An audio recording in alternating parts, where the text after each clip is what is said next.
Heto na nga ang mas mura sa Red Magic 10 Pro gaming phone. Kilala ang Red Magic sa paggawa ng mga gaming phone, pero ngayon nag-release sila dito ng smartphone na mas slimmer ang design. Heto nga ang Red Magic 10 Air na halos pumantay rin sa specs dito ng Red Magic 10 Pro. Medyo mura ang presyo at malakas din yung processor dahil meron lang naman itong Snapdragon 8 Gen 3 plus Red Magic Red Core R3 plus Red Magic Energy Cube. Sabi ko nga hindi siya basta-basta ditong smartphone dahil sa Antutu benchmark umaabot din ito ng 2 million mahigit. Pero before we start, let's unbox this. Pagbukas natin, makikita na natin yung phone itself na syempre mamaya natin i-review yan. Ang kagandahan dito, meron na rin kasama itong case at marami ditong klaseng sticker ng Red Magic. Meron na nga itong end-to-end Type-C cord at syempre meron itong fast charging na 80 watts na charger na kasama. White version ngayon nakuha natin dito o tinatawag na Hailstone na actually meron itong dalawang kulay sa ngayon. Black na Twilight ang pangalan at in the future i-release naman nila dito yung Flare Edition nito. I-check muna natin yung kanyang design. Napaka-slim niya actually. Dito sa right corner niya dito makikita natin dito yung kanyang shoulder trigger na 520Hz na yan. Meron siya ditong line para sa kanyang signal booster, volume rack at yung kanyang power button. Sa top niya naman nandito yung kanyang IR sensor, signal booster na naman at mic hole. Bottom side makikita natin dito yung kanyang speaker, signal booster na naman, charging port, mic hole at saka SIM card tray na hanggang 5G na nga ito. Of course, syempre dito naman sa kanyang left side nandito yung kanyang button para sa kanyang game space. Pero actually customizable na itong button na to. Yung material nga pala ditong ginamit is Aviation aluminum middle frame plus double-sided glass. Full screen pa rin siya na merong 6.8 inches AMOLED, 1600 peak brightness na rin siya na may resolution dito na 2480 by 1116 na syempre 120Hz na yan. Bago na yung OS niya dito, updated na rin. Red Magic 10.0 na syempre Android 15 yon. Sabi ko kanina hindi na siya basta smartphone dahil meron siya ditong Snapdragon 8 Gen 3 boosted by Red Magic Red Core R3 and Energy Cube. Kaya naman pwede rin siya pang games kahit wala siya ditong fan. Sobrang gaan niya lang dahil sa nasa 205 grams lang siya. 10% lighter and slimmer than Red Magic 10 Pro. Etong nakuha nga nating version ay meron ditong 16 GB of RAM plus 512 GB storage. Pero syempre pwede pa natin ditong expand yung RAM plus 12 GB pa ulit siya. Sa battery niya ay meron ditong 600 mAh na may 80 watts fast charging. Powered na rin siya dito ng Google Gemini. At kung may mabigat itong processor, kailangan dito na mas magandang cooling, di ba? Pero wala siyang fan dahil gumagamit ito ng liquid metal for cooling. Ito nga yung bago ditong technology na may 6,100mm square vapor chamber. Kaya kahit wala itong fan, kayang-kaya niya dito yung heat na pinuproduce ng processor. Sa front niya naman, syempre under display camera pa rin siya dito na seamless na may AI algorithm enhancement na rin siya. Pero mamaya susubukan natin dito yung camera niya. At sa rear camera niya, mapapansin nyo dalawa na lang dito yung naging camera niya. Pero pinalinaw at pinaganda rin yan dahil meron itong 50 megapixel main camera OV50E with OIS optical image stabilizer, 7P lens at meron ditong EPL coated anti-glare. Kaya hindi mo na problema dito yung mga against the light na shots. At syempre yung kanyang ultra wide angle camera ay meron ditong 50 megapixel OV50D na meron na rin itong optimized distortion correction algorithm. So kahit dalawa na lang yung camera niya dito, hindi pa rin dito na bago yung performance niya. At the same time, kung papansinin nyo doon sa taas niya, meron nga pala ditong parang camera pero hindi talaga camera yan dahil nga sa isa itong LED flash. Na hindi lang yun dahil sa pwede mong i-customize ito, pwedeng nagpo-flow dito na RGB lights kasi actually guys, pwedeng mong i-customize dito yung kulay neto for notification, pang gaming, depende sa'yo, customizable naman yan. Syempre guys, meron ditong game space. Maganda ito kasi meron ditong X-Gravity na pwede mo ditong i-customize kung paano ka dito maglaro. Napakaganda na magiging experience mo dito. Meron pa dito si Mora na pwede mo ditong bihisan. Pwede mo rin ditong i-customize yung shoulder trigger para sa mga games na akma sa mga laro mo. Sobrang dami mong magagawa dito sa game space. Sa speaker naman niya, DTS pa rin yung ginamit nila dito na ultra hi-fi na siya.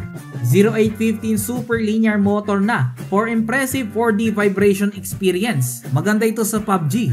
Detected that it's cloudy today. Captain, the weather is perfect for photos. Syempre guys, meron itong NFC. Support niya rin dito yung Google Pay. Sa connections niya naman guys, meron itong 5.4 Bluetooth at actually meron din itong fingerprint sensor. At syempre low blue light certified na rin ito. Overall sa experience, actually sobrang gaan at slim talaga siya. Kahit marami itong pagkakaiba sa Red Magic 10 Pro, hindi ka pa rin mabibitin sa experience nito eh. Mas lighter siya, parehas din na malakas yung processor. Wala nga siyang fan pero may liquid metal naman siya for better cooling. Pero yung kagandahan dito, mas maganda dito yung artificial intelligence niya. At ang kagandahan, cost efficient siya. Sinubukan ko siya ditong totally drain dito yung battery niya dito para masubukan natin dito kapag naka-off siya habang charge mo. At actually guys, umabot lamang dito ng less than 1 hour para ma-full charge itong phone na ito from 0%.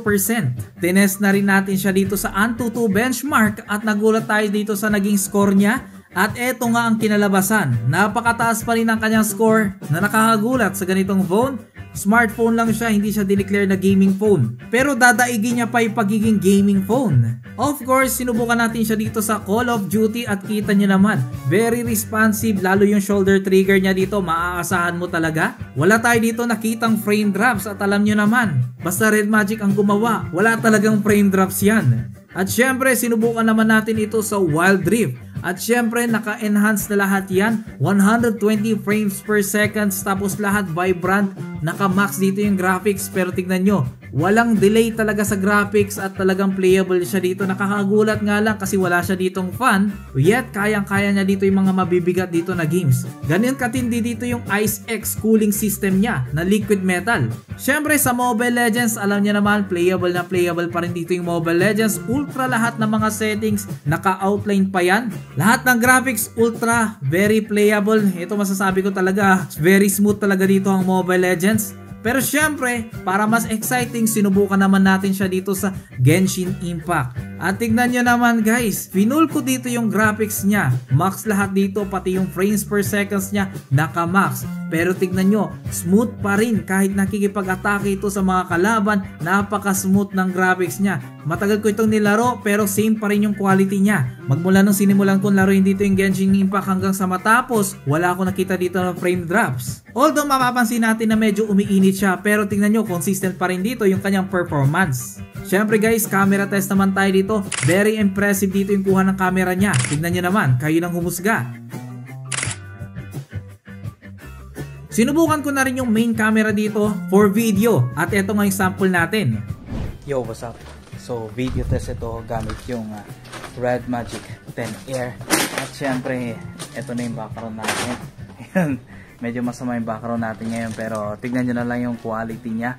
Ayan, sakto lang yung video niya actually. So, ipapakita ko sa inyo para kayo na mag-decide kung maganda siya. Sa mga greens, maganda siya tumitingkad. Yan ang video test niya, pre.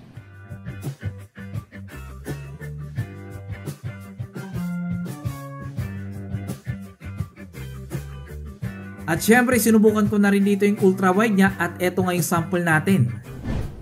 Eto naman, using yung 0.5 niya na may gimbal na naglalakad tayo. Testingin natin kung okay. Yan, actually naglalakad tayo ngayon. Try natin ngayon kung mag-activate yung kanyang gimbal. Kahit tumakbo siguro tayo. Yan, jumping. Try natin. Yan again. Ganito siya. Front-facing camera, maganda naman dito yung naging resulta dito ng AI niya, na-generate naman ng maayos. Kayo nang humusga, ito yung front camera niya.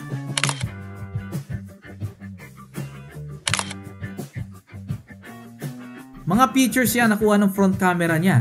At syempre yung kanyang video sample, eto nga siya, medyo okay lang pero hindi ganun kalinaw. Actually okay lang naman siya pag front camera, lalo na pag maganda yung liwanag, lalo na pag sakto sa'yo ang init. Grabing init. Nandito kasi tayo sa labas. Ayan, ito yung video test niya sa front camera niya. At grabe, dami namin sampay ngayon. Ayan o, yan yung araw. Yan siya sabi ko kung bakit mainit.